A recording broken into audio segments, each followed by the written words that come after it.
It's Sunday morning again. I'm trying a slightly different display again. I think I do it differently every week.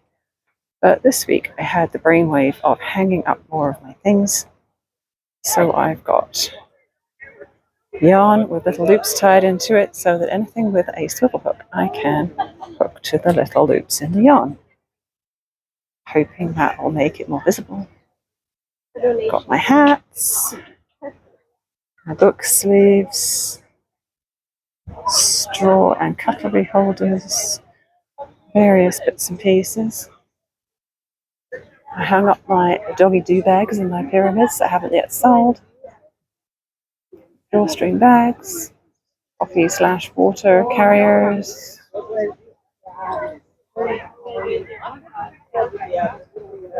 Yarn bowls and stuff. Project bags for knitters and crocheters with snaps or drawstrings. And my pot holders. Bum bags, one sling bag left. And some denim totes.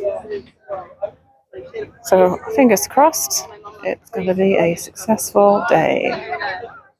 It's also going to be extremely hot again, but I'm still going to go and get myself a nice hot coffee from the coffee truck about 20 meters away from me.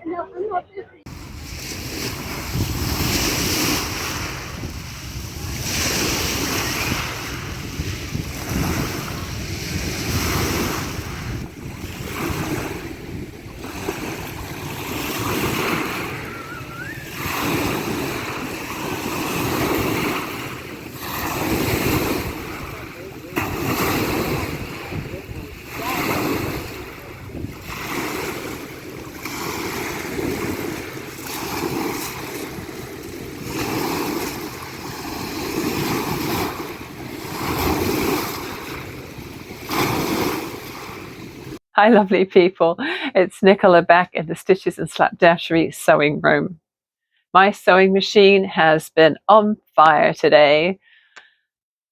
So I hope you enjoyed the little bit of footage I already put in of one of our walks and of the great horned owl that I tried to show you in our walnut tree about a week ago, but you couldn't really see it very well. So I've given you a couple of photos taken by Mr. Stitches and a little bit of footage from late last night when we got back from our walk of the owl on the power lines across the road and a little bird going absolutely crazy trying to scare it away, and of course not succeeding at all.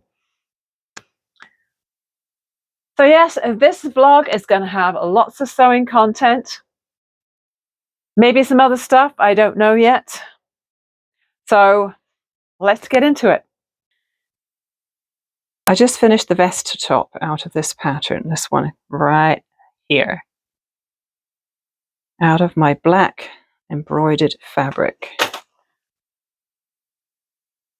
Here she is.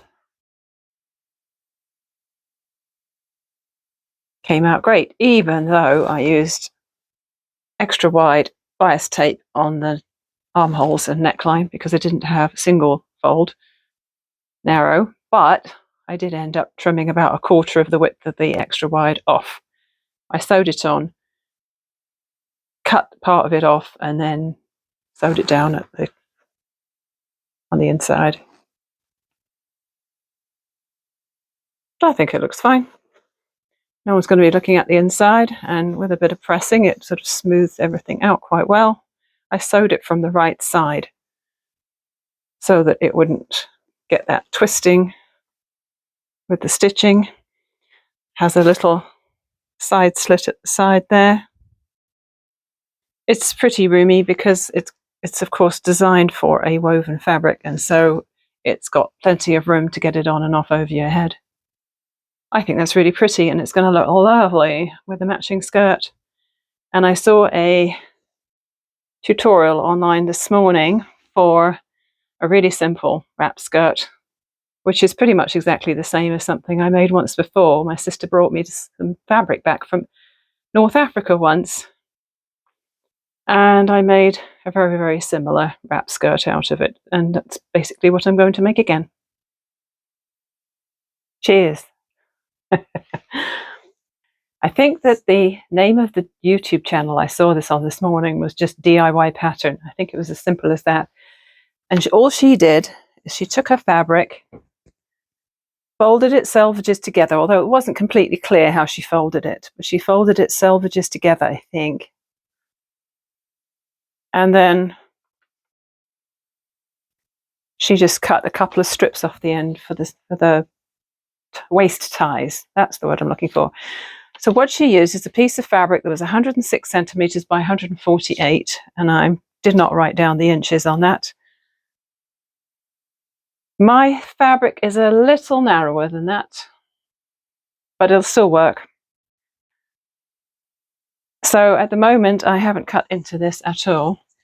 So once you've got your 106 by 148 and you fold your selvages together, the idea is that you cut a couple of strips of 10 centimeters off one end so that you have your waist ties, and then the rest is the body of the skirt.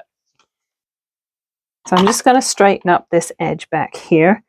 I slid my rotary cutting mat underneath because it just felt like it would be easier to use my quilt cutter on this than to try doing it with scissors and keep it really straight.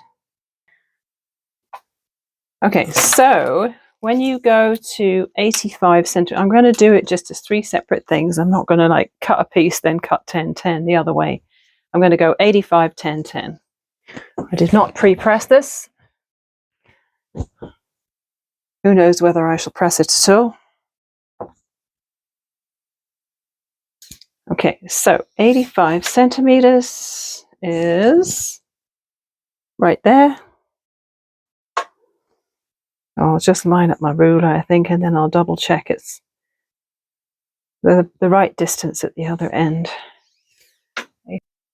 So I have double checked that I'm happy with the length of it being 85, less of course a little bit of hem.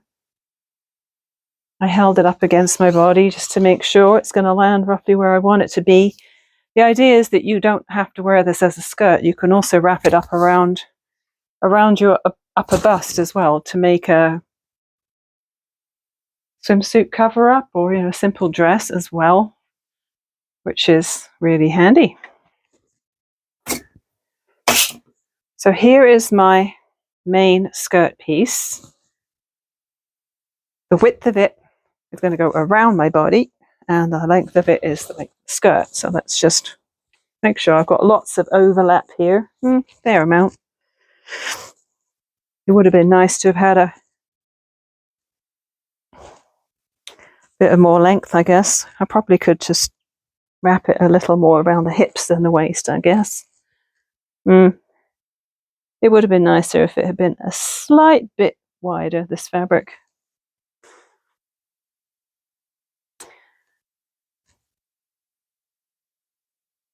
Oh well. 2 cuts of 10 centimeters, which is 4 inches. We will attempt a left-handed cut. This rotary cutter isn't really set up for left-handed cuts, although I could change the blade around if I wanted, but no, not going to work. I gotta climb on my table. Don't try this at home, folks.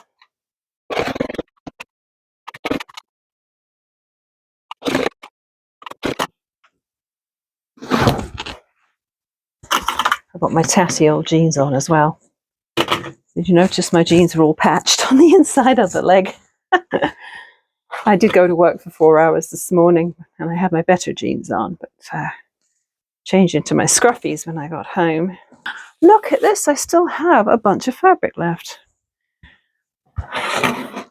Could possibly have cut it the other way to give myself more width in the body, couldn't I? Stubborn me decided not to check. So I still have 33 inches of fabric, which is nearly a yard, or about 0.8 of a meter probably. I could make another accessory, couldn't I? So what I just need to do now is I need to decide which is going to be the top part. And then I've just got to hem around the 3 sides, the 2 end pieces and the bottom. Why is it that scissors go magnetic?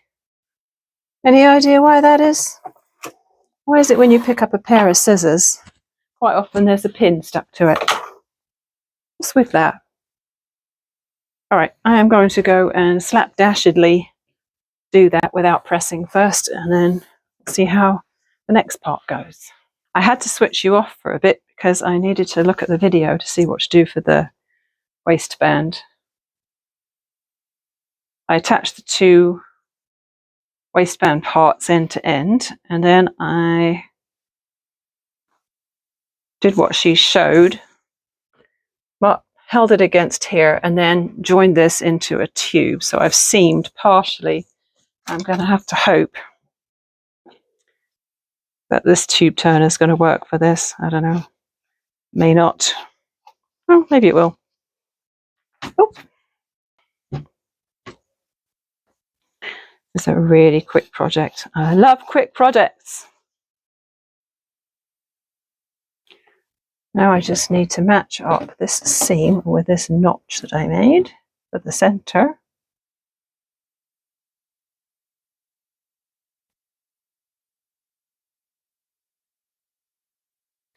It doesn't have to be perfect, right?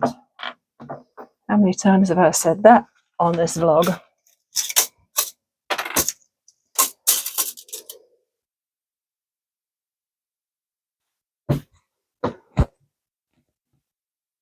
This would be a great first skirt for people to make. I know a lot of these tutorials do move very fast, so you have to replay them over and over sometimes, because they don't tell you what to do, they show you what to do, and it's usually enough. But if you were new to all this sewing lark, it could be a little overwhelming, I suppose. Of course, it helps to have a non-directional pattern, because then you don't have to worry about how the heck it's going to work out when she's showing you how to lay out the fabric. I may have just sewn that a little bit too close to where I want to sew it this time. Well, I'll figure it out. Sometimes there's some little bit of grey areas in these really, really super quick videos. And so having a non-directional print is a good idea so that you avoid some of the pitfalls.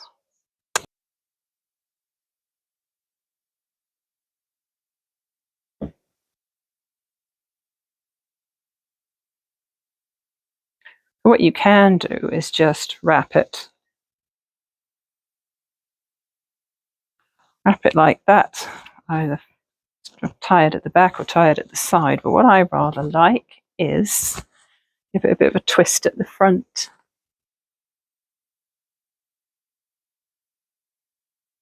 This dress form is very close to my size.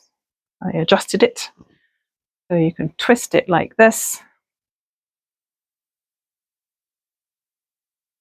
And then tie it at the back. It looks kind of odd without legs, doesn't it?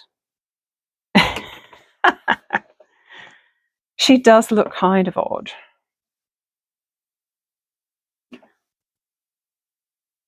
I probably wouldn't tie it in a bow. I would probably knot it. Much more secure.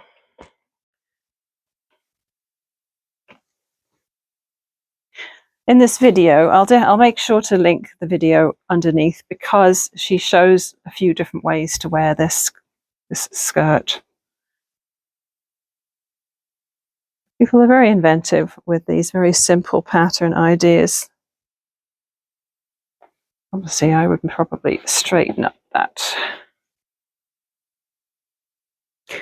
So what's nice about having separates like that is you can wear the tank top with jeans or something else, or the sarong type skirt with just a swimsuit, and then you can put them together and it looks like a dress.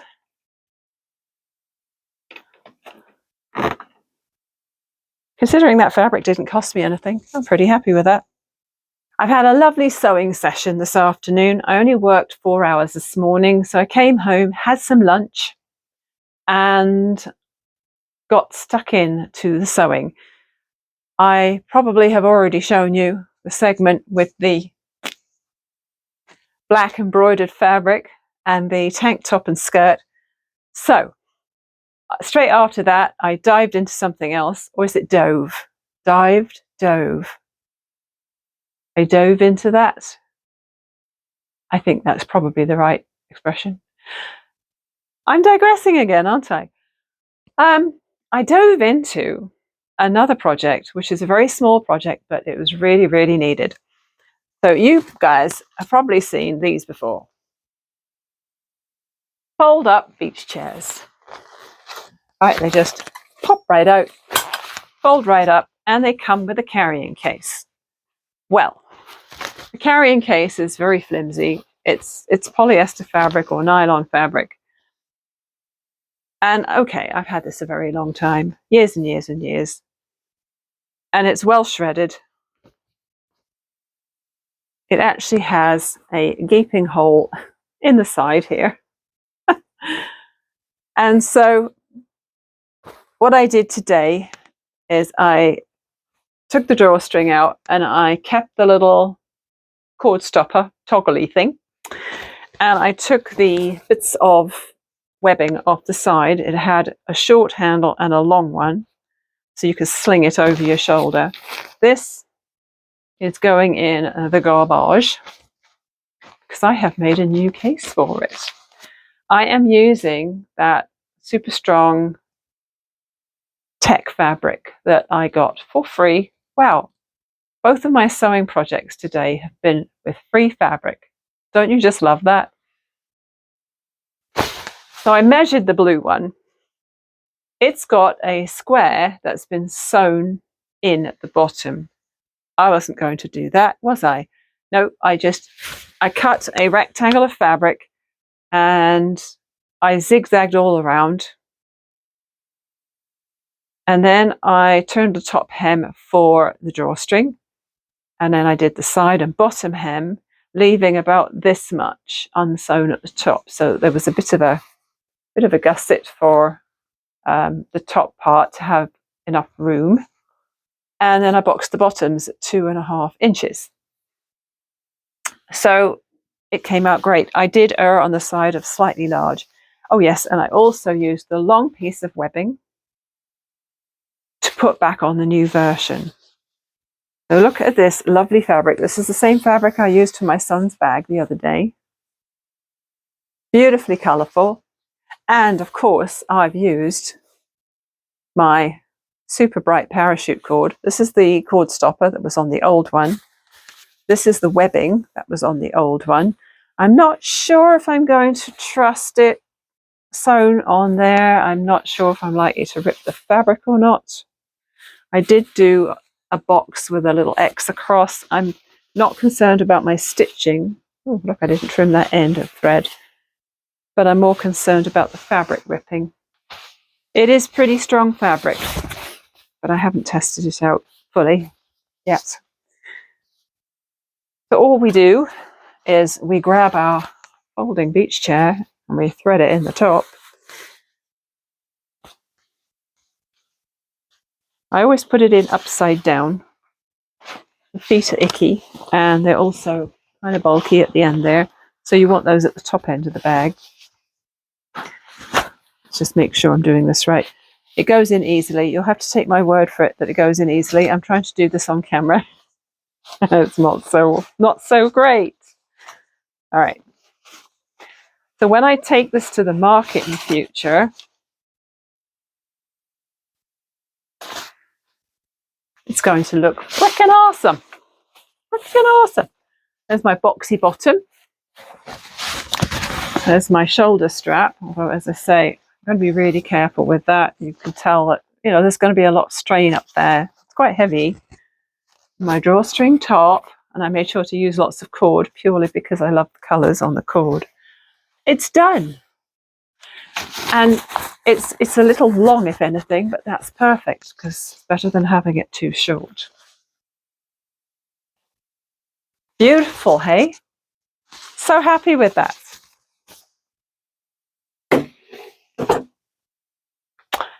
What can I make next?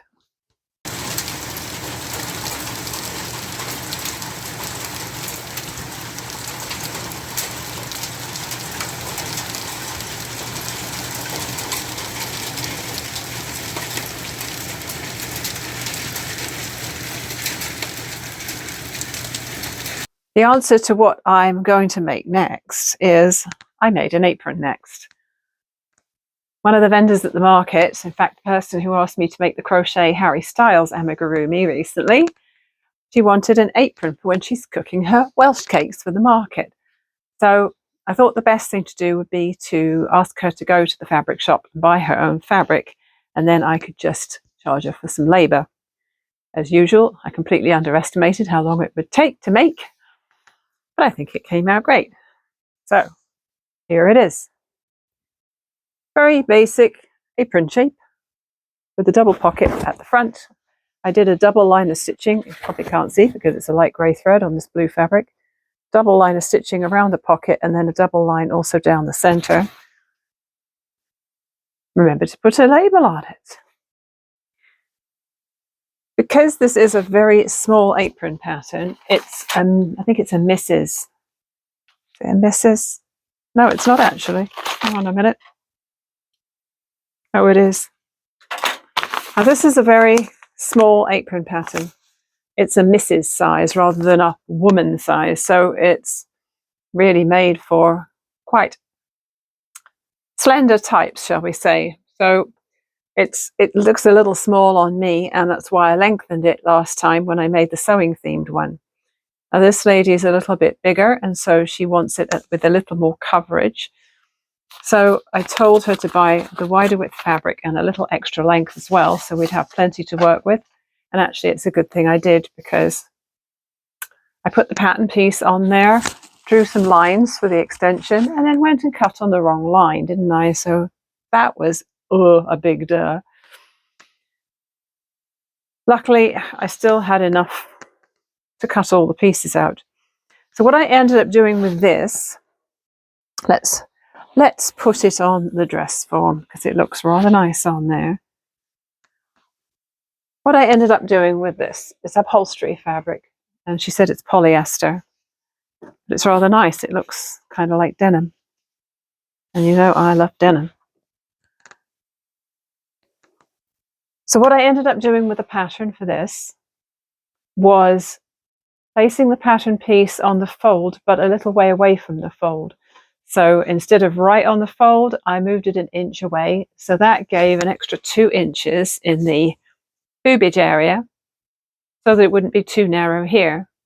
And then I also added another 2 inches onto the side edges so there'd be more coverage around the sides. And then I thought, okay, these straps or ties, they go down the side of the armhole here and extend for the neck and extend for the back. It's just one piece of fabric does one side, one piece of fabric does the other. And I thought, okay, I'm making this a bit bigger and I'm making it for a slightly larger lady, so maybe I'll just lengthen those as well. So when I put the piece of paper pattern piece for that on the fabric, I extended it, I think, by about 6 inches. So once you've sewn the thing into a tube and cut around it to make the bias binding, that magic way that people do, I probably got like an extra 18 inches of tie out of that. That worked perfectly. Pockets are a nice generous size on here, even though I've divided it into 2, because I found that when I made it with just the one pocket, it was really gaping all the time. And it just sort of slumped in the middle and looked really messy. I don't know. It's nice to have a pocket on an apron, isn't it? I know it catches the crumbs and things like that, but you might want to put your phone in it. I mean, when aprons were invented with pockets, we didn't have phones, but there must have been a reason why they originally had them. Maybe to put your oven gloves in. Maybe a Kleenex. Tea towel. I don't know. So yeah, that's done. I'll be able to take that to the market on Sunday and give it to her.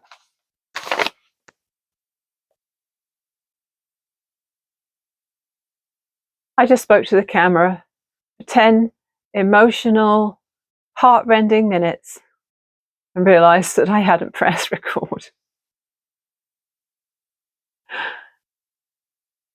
Okay, I'm definitely recording now, and I just want to say, guys, I have a confession to make. I'm a quitter. I didn't even make it in the caregiving job for a month.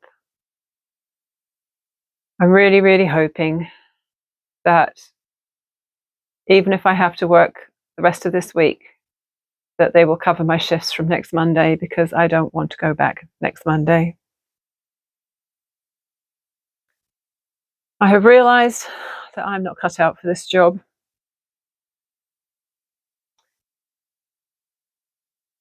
I think one of the reasons, the main reason, probably, there's two main reasons. One of the main reasons is that I'm finding that I'm getting so stressed out because I cannot take my mind off the job when I'm not there. I'm thinking about my client when I'm not with her. Even when there's other caregivers at her house, when I'm not there, I'm still thinking about her all the time and what she's eating and what she needs to eat the next day and what we're going to have to do with her the next day.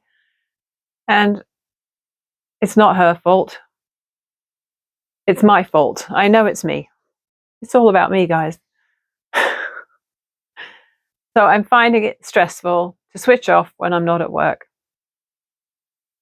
When I was looking for a new job, originally I said, I just want a job I can go to, work there and leave at the end of the day and have not a moment's thought about it when I'm not there. And then this job came up as an in-home caregiver, and I thought, that's something I've thought of doing in the past, and I thought maybe I do need a job that's a bit more meaningful than just like working retail and then getting a paycheck and go home. But no, I think that's what I need. I think I need a job that I can just go and get a paycheck and not worry about it when I'm at home. I'm 62 this month. I mean, at my age, my mum was this age, she was retired. It was a whole different thing back then, wasn't it? Back when you could just have a family with 2 kids and the dad was the breadwinner and the mum would just be the housewife. And my mum actually did do a part-time job when she was in her 50s. But yeah, at 60, she was done. Hey, at 50, my dad was done. He retired early. These days, not quite that simple, is it? But yeah, you know what? I don't need the stress. I've been feeling such a tight feeling in my stomach each time I'm due to go to work, or each time I think about it. And life's too short for that.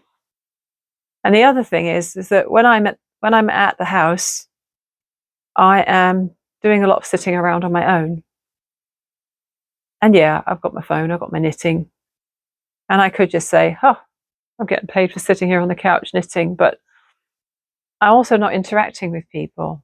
When I quit my job at Fabric Land last year, it wasn't the people that I was trying to get away from. It was the job itself. It was a lot about corporate that I didn't like. I suppose I shouldn't say too much about that on a public forum either. But I was done. I'd been there for 9 years and I wanted out. So I really, really miss that camaraderie that comes from working in the same place with people who are doing a similar job, and you can joke with each other throughout the day and make it all fun. And I'm thinking I probably need to go and work somewhere like Michael's or something, because that maybe would provide what I need, a crafty atmosphere with maybe some people you could joke around with.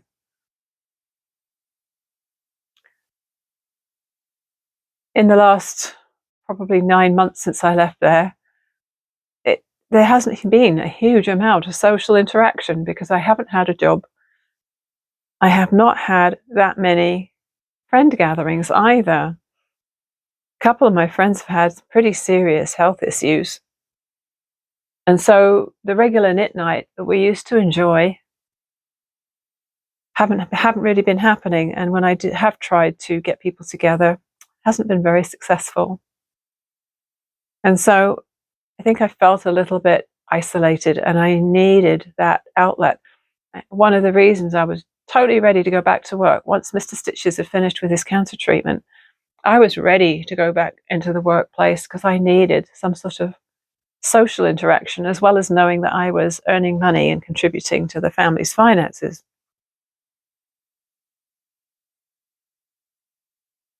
And yeah, this job is not providing what I need. I can make beds and clean up shitty toilets and do laundry and all that stuff. It's not hard. But actually what's really hard is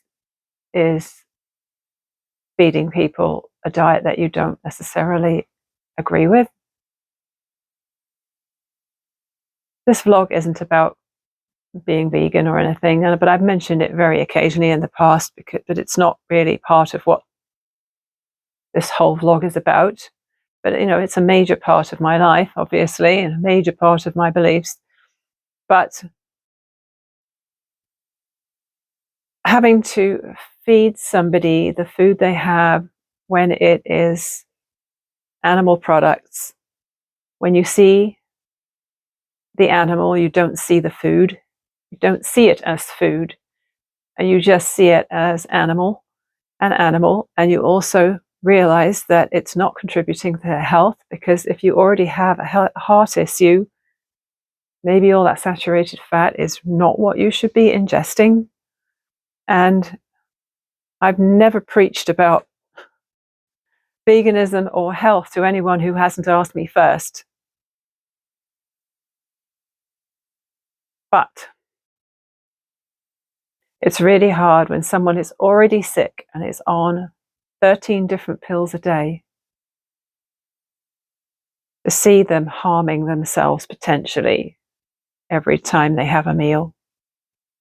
And I thought I could hack it, but I can't. So actually, even though there were like 2 main reasons for not continuing with this job, there's probably half a dozen minor reasons as well.